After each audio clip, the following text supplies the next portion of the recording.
Hello दोस्तों, स्वागत है हमारे यूट्यूब चैनल लर्न समथिंग में। आज की इस वीडियो में हम देखने जा रहे हैं कर्टोसिस। तो चलिए आइए देखते हैं।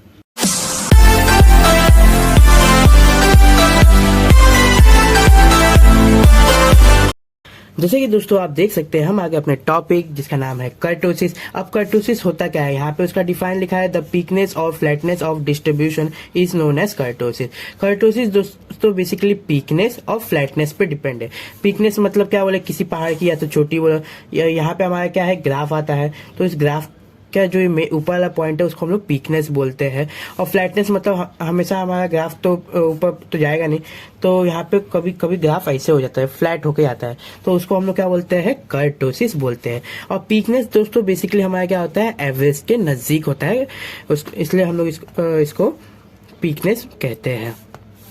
एवरेज के नजदीक होता है। आप जहां सुनेंगे पीकनेस वहां आप समझ लीजिएगा वो कर्टोसिस। कर्टोसिस का मतलब पीकनेस और फ्लैटनेस होता है।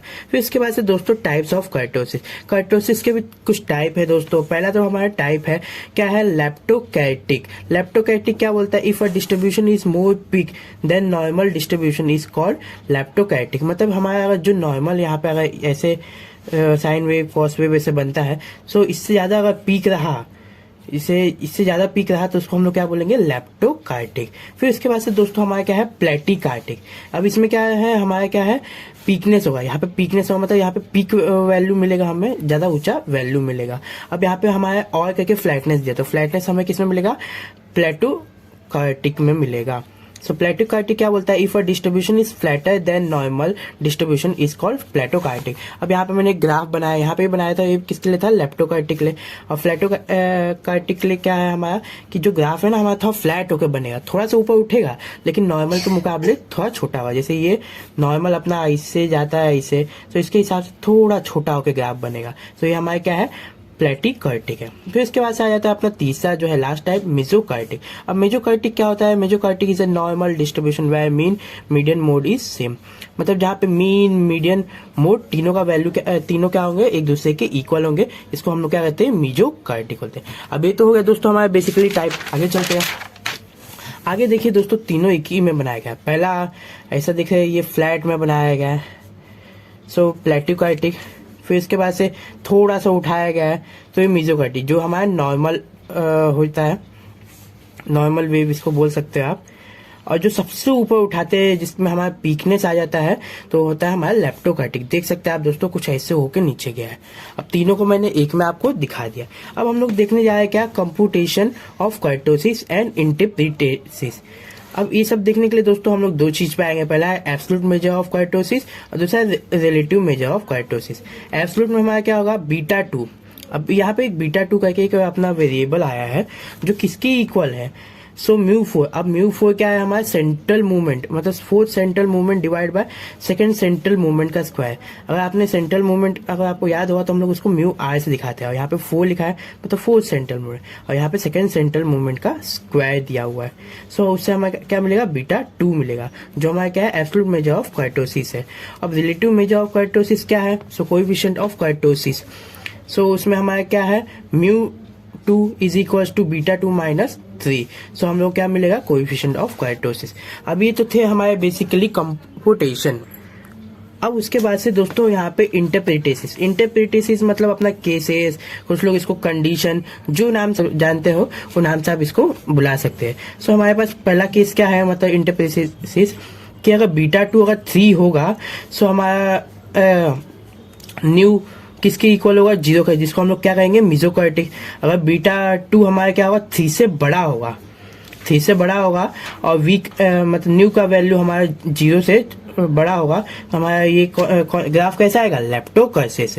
और बीटा 2 से अगर छोटा आएगा, छोटा मतलब बीटा 2 आएगा 3 से, यहाँ पे तो क्या था, ग्रेटर देन था तो लेप्टोकार्टिक, और स्मॉलर देन 3 से आएगा तो हमारा क्या होगा, प्लेटोकार्टिक। और उसमें हमारा न्यू का वैल्यू क्या होगा, 0, क्योंकि इसके ऊपर डिपेंड करता है। यहाँ पे आप देख सकते हैं, अगर ये कम तो ये भी कम, सिंपली। अब चलते हैं एक सम की तरफ। क्या है सम में, हमारा रॉ डेटा में given the following data compute the absolute measure of kurtosis. मतलब जो भी हम लोग को फॉलोइंग डेटा है उससे हम लोग को मेजर ऑफ कर्टोसिस निकालना है, वो भी क्या, एब्सोल्यूट मेजर ऑफ कर्टोसिस। और एब्सोल्यूट हमारा कौन सा, ये रहा, खाली यही निकालना है। तो पहले हमारे पास x का वैल्यू दिया हुआ है, और उसके बाद सोल्यूशन लिख लीजिए। सोल्यूशन में हम लोग को क्या निकालना है, एब्सोल्यूट मेजर ऑफ कर्टोसिस। तो एब्सोल्यूट का हमारा फॉर्मूला क्या है, fourth central movement divide by second central movement का स्क्वायर। पहले वो लिख लीजिए। और यहाँ पे एब्सोल्यूट मेजर ऑफ कर्टोसिस बोला है, और मैंने यहाँ पे दो फॉर्मूले लिखा है। आई थिंक यहाँ पे एब्सोल्यूट के साथ साथ रिलेटिव मेजर ऑफ कर्टोसिस भी होगा, कोएफिशिएंट भी बोला होगा, रिलेटिव नहीं बोला तो कोएफिशिएंट ऑफ कर्टोसिस भी बोला होगा। सो हम लोग दोनों निकाल लेंगे। तो mu two is equal to beta two minus 3। So ये हमारा फॉर्मूला दोनों लिख लेंगे। फिर इसके बाद से दोस्तों ये हमारा क्या है, रॉ डेटा है। तो रॉ डेटा का इसमें फॉर्मूला निकालने से पहले हम लोगों को क्या निकालना होगा, सेकेंड सेंट्रल मूवमेंट। अब सेकेंड सेंट्रल मूवमेंट का हमारा बेसिकली फॉर्मूला क्या होता है, समीशन ब्रैकेट में x i minus x bar the whole square divide by n, क्योंकि यहाँ पे हमारा रॉ डेटा है। वही अगर यहाँ पे हमारा कंटिन्यू और डिस्क्रीट होता है, यहाँ पे एफ लग जाता है। फिर इसके बाद से म्यू 4 का भी सेम है, बस यहाँ पे पावर चेंज हो जाएगा। तो यहाँ पे 2 था तो यहाँ पे क्या हो जाएगा, 4 हो जाएगा। ये हो गया। फिर इसके बाद से हमारे पास x का वैल्यू है। अब हमारे पास x बार है क्या, सो नहीं है।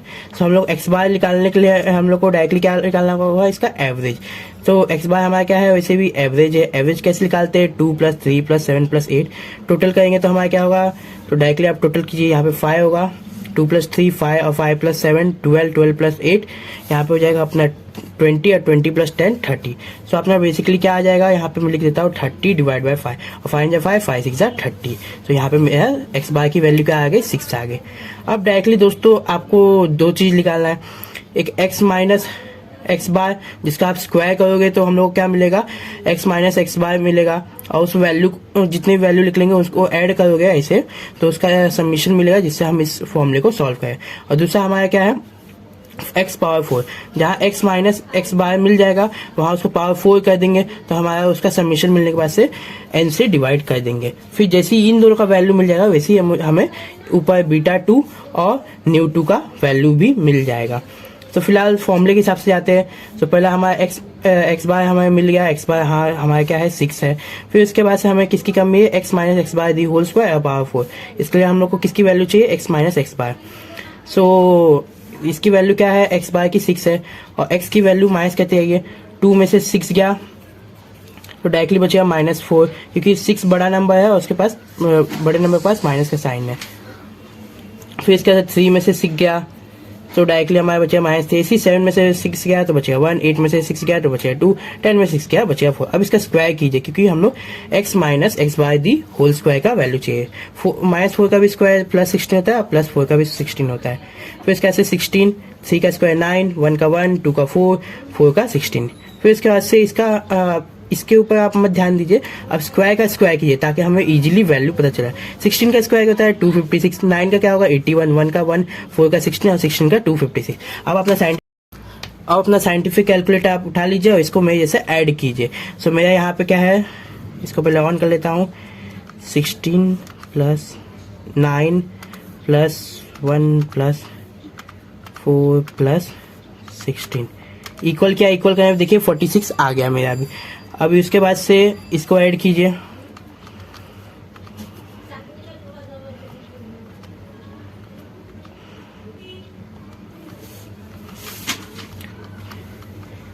इसको ऐड करने में देखिए 610 भी आ गया। इसी के साथ दोनों हमारा वैल्यू मिल गया। सो इससे हम लोगों को क्या मिलेगा, μ2 और μ4 मिलेगा। सो μ2 लिखिए डायरेक्टली और इसका फॉर्मूला तो बार बार लिखने की जरूरत नहीं है, डायरेक्टली लिखिए 46 डिवाइड बाय 5। सो मैंने डिवाइड किया तो मेरा क्या आएगा 9.2 आएगा।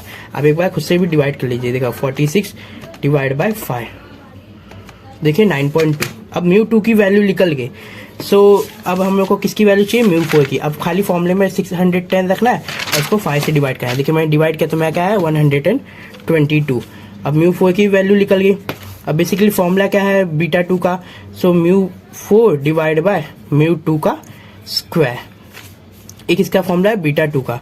सो μ4 के वैल्यू वैसे वैसे 9.2 का स्क्वायर किया तो मेरा क्या है 8.64। मैं आपको करके दिखाता हूँ, 9.2 स्क्वायर। तो देखिए 84.64 आ गया मेरा। और डिवाइड किसे करना है 122 से। सो 122 डिवाइड बाय 84.64। तो मेरा आंसर क्या है 1.4413। अब पॉइंट के बाद 4 नंबर लेना है तो 3 का क्या हो जाएगा 4 हो जाएगा, क्योंकि 5 से बड़ा नंबर है। सो हमारा क्या निकल गया, बीटा 2 निकल गया। अब न्यू टू का फॉर्मूला है बीटा 2 माइनस 3, तो बीटा 2 की वैल्यू क्या है 1.441। सो 1.441 माइनस करेंगे 3 से तो क्या आएगा हमारा माइनस 1.5586। अब 3 बड़ा नंबर इसलिए साइन यहाँ पे माइनस का आ गया। इसी के साथ दोस्तों आज का हमारा ये वाला सम भी खत्म होता है। अब मैं आपको उससे रिलेटेड ये सम दिखा देता हूँ, आप एक बार वीडियो पॉज करके खुद से ट्राई कीजिएगा। ये वाला सम सॉल्व करने के लिए दोस्तों आपको मेरा पुराना वीडियो है वो देखना पड़ेगा, जिसमें रॉ मूवमेंट और सेंट्रल मूवमेंट का मैंने रिलेशन बताया है। एक बार आप खुद से ट्राई कीजिएगा, अगर वीडियो देखे है तो, नहीं देखे है तो कोई बात नहीं, आप फॉर्मूला लगाइए और सॉल्व कीजिए, आपका आंसर आ जाएगा और आंसर आप देख सकते हैं। इसी के साथ दोस्तों आज का हमारा वीडियो खत्म होता है। वीडियो अगर आपने एंड तक देखा तो वीडियो को लाइक कीजिए, चैनल को सब्सक्राइब कीजिए। तब तक के लिए मिलते हैं नेक्स्ट वीडियो में। Bye bye, see you soon, have a good day दोस्तों।